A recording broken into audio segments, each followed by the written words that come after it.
नमस्कार, India voice पर स्वागत है आपका। मैं हूं आपके साथ प्रियंका मिश्रा। बुलेटिन की करेंगे शुरुआत। राजस्थान के टोंक में पीएम मोदी ने इंडिया गठबंधन पर जमकर निशाना साधा। पीएम मोदी ने कहा कि कांग्रेस की नजर आपकी संपत्ति पर है, अगर कांग्रेस सत्ता में आई तो आपके घर का सर्वे कराएगी। आपका प्यार, आपके आशीर्वाद, आपके उत्साह सब कुछ मुझे पहुंच गया।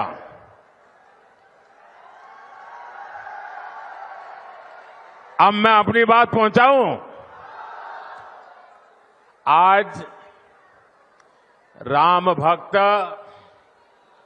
हनुमान जी की जयंती का पवित्र दिन है। पूरे देश को हनुमान जयंती की बहुत बहुत शुभकामनाएं। एकजुटता ही, एकता ही राजस्थान की सबसे बड़ी पूंजी है। याद रखिएगा, जब जब हम बंटे हैं तब तब देश के दुश्मनों ने फायदा उठाया है। अब भी राजस्थान को बांटने की, यहां के लोगों को बांटने की पूरी कोशिशें हो रही हैं। इससे राजस्थान को सावधान रहने की जरूरत है। साथियों, 2014 में आपने मोदी को दिल्ली में सेवा का अवसर दिया तो देश ने वो फैसले लिए जिसकी किसी ने कल्पना भी नहीं की थी। लेकिन आप सोचिए,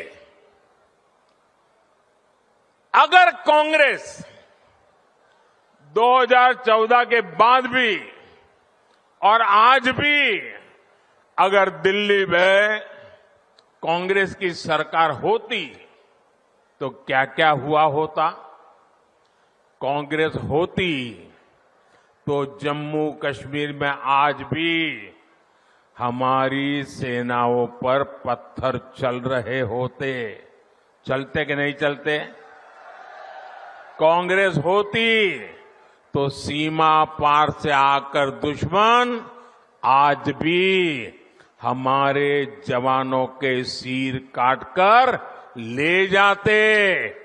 कांग्रेस सरकार कुछ न करती। कांग्रेस होती तो ना हमारे फौजियों को 1 रैंक 1 पेंशन लागू होती और ना ही हमारे पूर्व सैनिकों को 1 लाख करोड़ रुपया मिलते।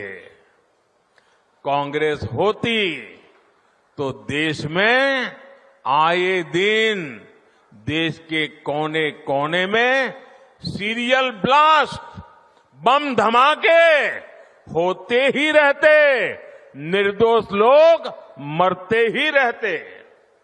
कांग्रेस ने तो राजस्थान में जो सीरियल ब्लास्ट हुए थे, बम धमाके हुए थे, उन दोषियों को बचाने का घोर पाप भी किया है। कांग्रेस होती तो कोरोना के समय ना किसी को मुफ्त राशन मिलता और ना ही किसी को मुफ्त वैक्सीन मिलती। कांग्रेस होती तो देश में महंगाई से हाहाकार मचा होता। कांग्रेस पार्टी देश की मुसीबत में अपने लिए भ्रष्टाचार के नए मौके तलाशती। और राजस्थान के मेरे भाइयों और बहनों, आप लोग तो कुछ महीने पहले ही कांग्रेस के पंजे से मुक्त हुए हैं। चुनाव को लेकर सीएम योगी आदित्यनाथ का बयान, बीजेपी 400 प्लस का आंकड़ा करेगी पूरा। सीएम योगी पहले चरण में बीजेपी को मिलेगी बढ़त। वहीं मनमोहन सिंह ने किसके इशारे पर दिया था बयान? सीएम योगी आदित्यनाथ ने तमाम बातें कही। इसके अलावा संसाधनों पर पहला हक मुसलमानों का, मनमोहन सिंह ने कहा। बाकी के इसके अलावा योगी आदित्यनाथ का कहना है बाकी के 6 चरणों में भी एनडीए को मिलेगी बढ़त।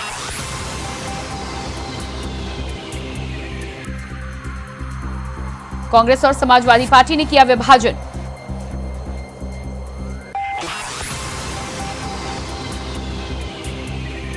तो मुख्यमंत्री योगी आदित्यनाथ का बयान सामने आया है। साफ तौर पर उन्होंने कहा है कि पहले चरण में बीजेपी को बढ़त मिली है और इसके बाद बाकी के 6 चरणों में भी भारतीय जनता पार्टी को बढ़त मिलेगी और एक बार फिर से मोदी सरकार 400 प्लस का आंकड़ा छुएगी।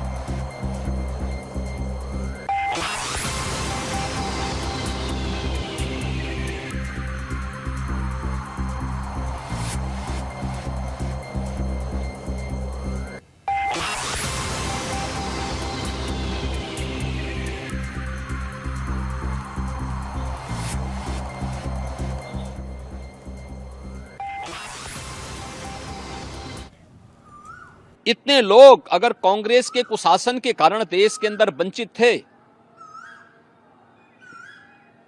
तो इसका दोषी कोई और नहीं, कांग्रेस और उसके साथ के सहयोगी हैं, उसके पार्टनर हैं, जिन्होंने देश की जनता जनार्दन को बदहाल रखा, नारा देते रहे। और इनके समय में जब कांग्रेस का ये परिवार सुपर पीएम बना हुआ था, डॉक्टर मनमोहन सिंह जी देश के प्रधानमंत्री थे, उन्होंने किसके इशारे पर कहा था कि देश के संसाधनों पर पहला अधिकार मुसलमानों का है? आप देश को मुसलमान और गैर मुसलमान के नाम पर, अल्पसंख्यक और बहुसंख्यक के नाम पर बांटना चाहते हैं? यह देश 1947 में एक विभाजन की त्रासदी को देखा है। और तो इस देश को आभार व्यक्त करना चाहिए प्रधानमंत्री मोदी जी का, जिनके कारण पिछले 10 वर्ष में 25 करोड़ लोग गरीबी रेखा से उभरे हैं, खुशहाल जीवन जी रहे हैं। 80 करोड़ लोगों को फ्री में राशन की सुविधा का लाभ प्राप्त हो रहा है।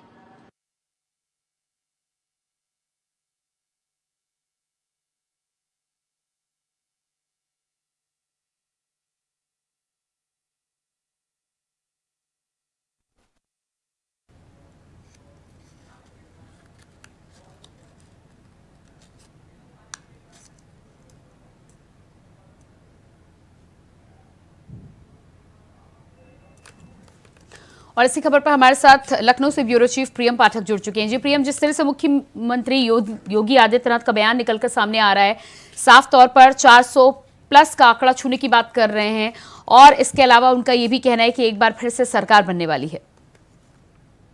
बिल्कुल, देखिए इस समय चुनाव का माहौल चल रहा है और चुनावी सरगर्मियां जो हैं वो काफी तेज हैं और ऐसे में प्रधानमंत्री नरेंद्र मोदी ने जिस तरीके से पूर्व प्रधानमंत्री मनमोहन सिंह का 9 दिसंबर 2006 का जो बयान था एनडीसी की 52वीं बैठक में, जब उन्होंने कहा था कि देश के संसाधनों पर पहला हक मुसलमानों का है, तो उस बयान को उन्होंने फिर से चर्चा में लाया है और उसके बाद अब इस बयान को लेकर चर्चा जो है वो शुरू हो गई है। आज मुख्यमंत्री योगी आदित्यनाथ ने भी कहा कि कांग्रेस जो थी वो देश में अल्पसंख्यक और बहुसंख्यक के आधार पर जो विभाजन करना चाहती थी।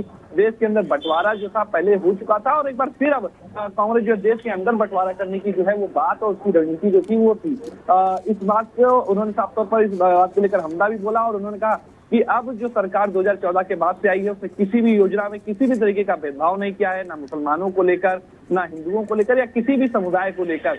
जो भी योजना सरकार लेकर आई है वो सर्व समाज के लिए है, यानी कि सभी के लिए वो योजना है। और साफ तौर पर जो मौजूदा वक्त में स्थिति है उस पर भी उन्होंने चर्चा करी। उन्होंने कहा कि इस बार एनडीए जो है वो 400 का आंकड़ा जो है वो पार कर रही है और इस बात को उन्होंने कहा कि जिस तरीके से पहले चरण का चुनाव भी हुआ है तो उससे भी कहीं ना कहीं काफी हद तक जो तस्वीर है वो साफ हुई है और ये बात जो है वो पूरे देश के अंदर है। विपक्ष जो है वो केवल और केवल ऐसे मुद्दों को उठाना चाहता है जिनका कोई भी अस्तित्व नहीं है। बिल्कुल प्रियम आप बने रहिएगा हमारे साथ कांग्रेस प्रवक्ता अंशु अवस्थी जी भी जुड़ चुके हैं। जी अंशु जी, जिस तरह से मुख्यमंत्री योगी आदित्यनाथ का यह बयान सामने आया है, साफ तौर पर 400 प्लस का आंकड़ा छूने की बात कर रहे हैं और दूसरी तरफ उनका ये भी बयान है कि पूर्व प्रधानमंत्री मनमोहन सिंह ने जो बयान दिया था वो किसके इशारे पर दिया था? देखिए, बीजेपी हार मान चुकी है। आज जनता को बताने के लिए उनके पास कोई मुद्दे नहीं।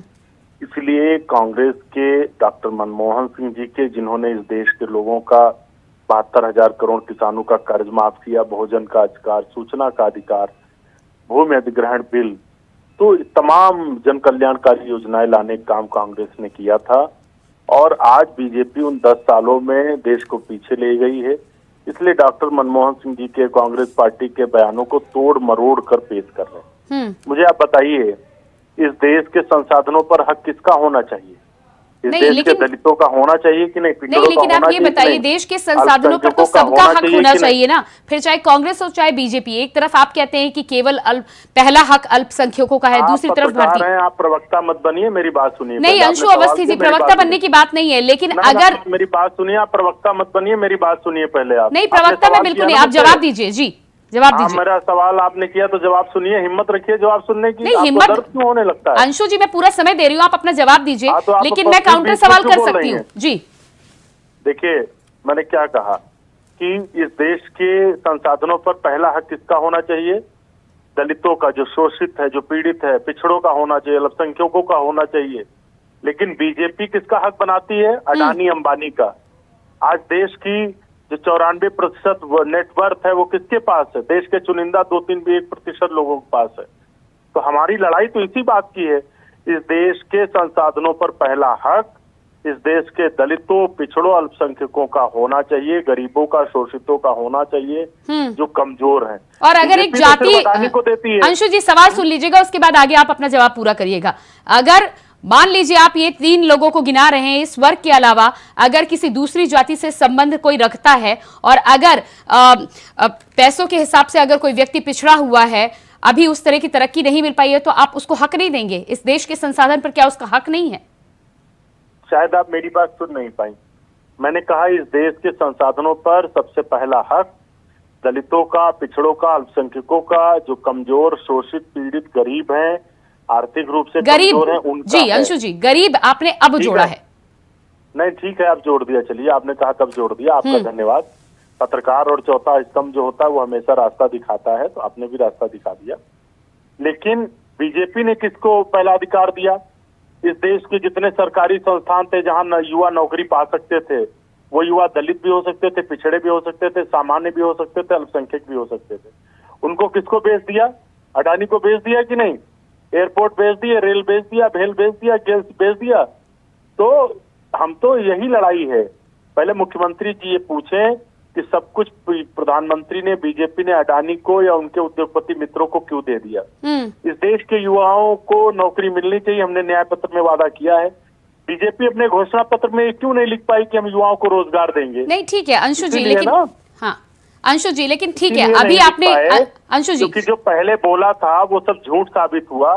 उत्तर प्रदेश के सभी पेपर लीक हो गए, तो किस मुंह से लिखेंगे कि हम नौकरी देंगे? क्योंकि उनकी नीयत नहीं है नौकरी देने की। महंगाई नहीं लिख पाए, और आप लिख रहे हैं कि 85 करोड़ राशन देंगे।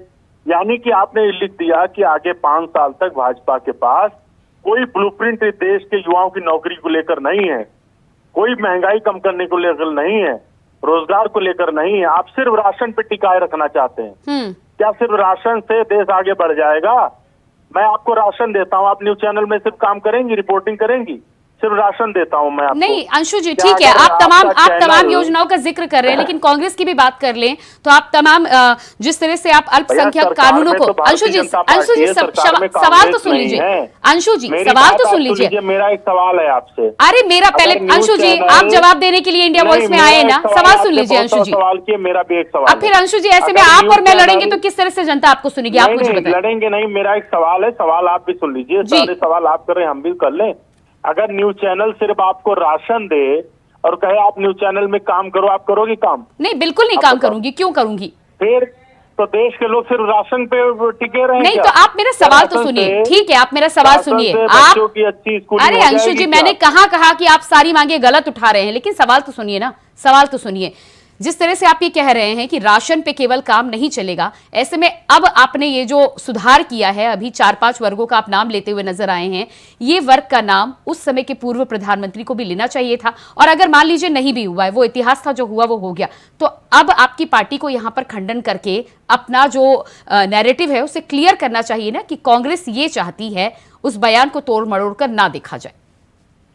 देखिए, डॉक्टर मनमोहन सिंह जी का अगर आप बयान देखें तो उसमें स्पष्ट है कि उन्होंने बोला schedule tribe, schedule caste, OBC और जो अति पिछड़े हैं, अल्पसंख्यक हैं, सबका उन्होंने जिक्र किया। जो गरीब हैं, जो इकोनॉमिकली वीकर सेक्शन में हैं, उन्होंने सबकी बात की है। आप उस बयान को मैं अनुरोध करूंगा, आप पूरा सुने, नहीं तो मैं आपको भेज दूंगा। जी। बीजेपी जो झूठ फैला रही वो इसी के फैला रही कि शायद 10 साल में इन्होंने अगर कोई काम किया होता तो अपने मैनिफेस्टो में जरूर डालते कि भैया हमने 2 करोड़ नौकरियां दी थी, अब 4 करोड़ देंगे। आप तो रोजगार का राह नहीं लिख पाए मैनिफेस्टो में। अच्छा। वो तो कांग्रेस के न्याय पत्र के दबाव में मैनिफेस्टो लाना पड़ा। और बीजेपी से एक सवाल और है। ठीक है अंशु अवस्थी जी, आप बने रहिए हमारे साथ। हरीश चंद्र श्रीवास्तव जी भी, बीजेपी के प्रवक्ता भी जुड़ चुके हैं। आपके सवाल सीधे मैं उनके पास रख लेती हूँ। हरीश चंद्र श्रीवास्तव जी, एक सवाल का जवाब दे दें कि आखिर 400 सीटें क्यों चाहिए भैया? हरीश चंद्र जी, सरकार तो 272 में बन जाती है, 400 क्यों चाहिए? क्योंकि आप संविधान बदलना चाहते हैं, आप आरक्षण समाप्त करना चाहते हैं। अरे लेकिन अंशु जी, 370 तो पिछली बारी आ गई थी, तो बढ़कर ही तो बोलेगा ना। हरीश चंद्र जी, आप जवाब दीजिएगा पहले। 400 सीटें क्यों चाहिए? जवाब दो ना इसका। कांग्रेस जब गिर जाती है, 400 सीट क्यों चाहिए, इसका जवाब दो पहले। सरकार तो 272 पर बनती है, अटल जी ने चलाई, कांग्रेस ने चलाई, आपको 400 सीट क्यों चाहिए, इसका जवाब दो पहले। हमको भारत को विकसित राष्ट्र बनाना है, हमको भारत को विकसित राष्ट्र बनाना है, और कांग्रेस की तरह गरीबी में नहीं ढकेलना है। भारत को विकसित राष्ट्र बनाना है, और विकसित राष्ट्र बनाने के लिए सत्ता समर्थन हमको चाहिए सबको। और अंशुल जी, आप ये बताइए, मैनिफेस्टो में रोजगार क्यों नहीं लिख पाए? मैनिफेस्टो में रोजगार क्यों नहीं लिखा? कितनी नौकरियां देना चाहते हैं? 30 लाख भरेंगे। पहला हक आप जिसको देना चाहते हैं देश के संसाधनों पे, वो आपके बहकाने से नहीं, ये तो आपके मनमोहन सिंह जी से पूछिए। रिकॉर्डेड स्टेटमेंट है उनका कि देश के संसाधनों पे पहला हक किसको देना चाहते थे? बताइए, देश के संसाधनों पे यहाँ के हर एक नागरिक का हक है। केवल आप जिसकी वोट की पॉलिटिक्स, तुष्टीकरण की पॉलिटिक्स करते हो, केवल उनका हक नहीं है, यहाँ के गरीबों का भी है, यहाँ के मजदूरों का भी है, यहाँ के किसानों का भी है, यहाँ के युवाओं का भी है। सिर्फ अडानी का नहीं रहेगा। तो ये सिर्फ अडानी का नहीं रहेगा, अडानी और अंबानी का पक्ष लेकर के, अडानी और अंबानी का नाम लेकर के आप इससे बच नहीं सकते। सिर्फ अडानी का एयरपोर्ट किसने बेचे? ये कांग्रेस पार्टी बेचा गया, इसका जवाब इससे बच नहीं सकती कि वो क्या करना चाहती है। एयरपोर्ट किसको बेचा? इसका आपके पास जवाब नहीं है। आप जवाब नहीं है तो कभी आप किसको बेचा? अडानी की तरफ भागते हो, कभी अंबानी की तरफ भागते हो, और सबसे ज्यादा मदद आपकी सरकार ने इन लोगों की। कि हवाई अड्डा आपने जो बेचा उस पे नौकरियां मिल सकती थी ना इस देश के दलितों को, पिछड़ों को, गरीबों को। कांग्रेस के एजेंडे में झूठ और भ्रम फैलाना है, जुमलेबाजी नहीं चलेगी। कांग्रेस के एजेंडे में झूठ और भ्रम फैलाना है, और ये चलने वाला नहीं है। आपका झूठ और भ्रम कई बार बेनकाब हुआ है। आप सब अडानी को देते जाएंगे, उधर 2024 में भी झूठ और भ्रम बेनकाब करेगी जनता। हरीश चंद्र जी, ठीक है, लेकिन मान लीजिए पूर्व प्रधानमंत्री का जो बयान था उसका इस्तेमाल किया जा रहा है, लेकिन इस समय भी अगर भारतीय जनता पार्टी की सरकार है और अगर आप 400 प्लस की बात कर रहे हैं, तो आपको भी यहाँ पर सोच समझकर बात करनी चाहिए। जब आप सबका साथ, सबका विकास की बात करते हैं, तो इस तरह के बयान कैसे सामने आ सकते हैं? फिर 400 प्लस की अगर हम बात कर रहे हैं तो इसमें क्या बुराई? कांग्रेस को इसमें क्या दिक्कत है? वो भी करे। नहीं तो जो कांग्रेस कर रही है वही तो आप भी कर रहे हैं ना। आप भी तो एक वर्ग को टारगेट करने की कोशिश कर रहे हैं ना। पास नेता और कार्यकर्ता, तो फिर आपको भी छोड़ना पड़ेगा ना। उनको किसने मना किया था कि वो न बात करें? वो 500 की बात करें, हमने थोड़े मना किया था। अंशु जी जवाब दीजिएगा, वो 400 की बात कर रहे हैं तो आप में वो कॉन्फिडेंस कहाँ है? 500 की बात करें, हमने मना किया था क्या? देखिए, कहीं पर कॉन्फिडेंस की और श्रीमान राजीव गांधी के टाइम में इनको जो 400 सीटें मिली थी, संविधान बदल पाए थे क्या? इससे पूछिए। तो 272 पर बनती, हमने पूछा ना 400 किस लिए चाहिए? नहीं, आप संविधान अगर वो 400 बोल रहे हैं तो अंशु जी आपको बोलने में क्या? अगर आपको कॉन्फिडेंस है आप भी बोलिए ना। आपको 350, 400 जो आपका मन हो आप बोलिए, अगर जनता के बीच में आप पा रहे हैं, इनका कॉन्फिडेंस क्या होगा? आप ये बताइए, हमने क्या कहा कि हमारी इंडिया गठबंधन की सरकार बनने जा रही है। सरकार का जो एक तरीका है उसी सरकार 22 में भी समाजवादी पार्टी ने बना दिया था। ठीक है, समय मेरे पास नहीं है। बहुत बहुत धन्यवाद मैं आप दोनों का देना चाहूंगी। अंशु जी और हरीश चंद्र जी, बहुत बहुत धन्यवाद जुड़ने के लिए। और इस बीच हमारे साथ लगातार प्रियम लखनऊ से ब्यूरो चीफ बने हुए हैं। जी प्रियम, आपने दोनों लोगों को सुना, जिस तरह से एक तरफ मुख्यमंत्री योगी आदित्यनाथ कांग्रेस पर निशाना साध रहे हैं, तो कांग्रेस भी सीधा पलटवार करती हुई नजर आ रही है। On the line.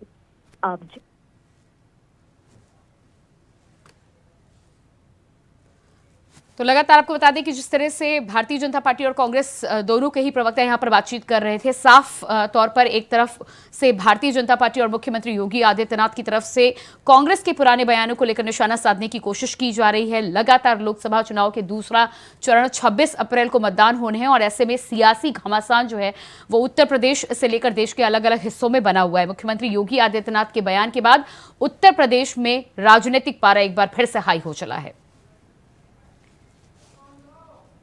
तो कांग्रेस और समाजवादी पार्टी ने विभाजन किया है, ये बयान मुख्यमंत्री की तरफ से आ रहा है। वहीं कांग्रेस के प्रवक्ता इस बात को लेकर पलटवार करते हुए नजर आ रहे हैं कि 400 प्लस का नारा जो भारतीय जनता पार्टी बार बार दोहराने की कोशिश कर रही है, 272 पर सरकार बनती है तो 400 प्लस भारतीय जनता पार्टी को आखिर क्यों चाहिए? इस सवाल का जवाब भारतीय जनता पार्टी और एनडीए गठबंधन को देना चाहिए।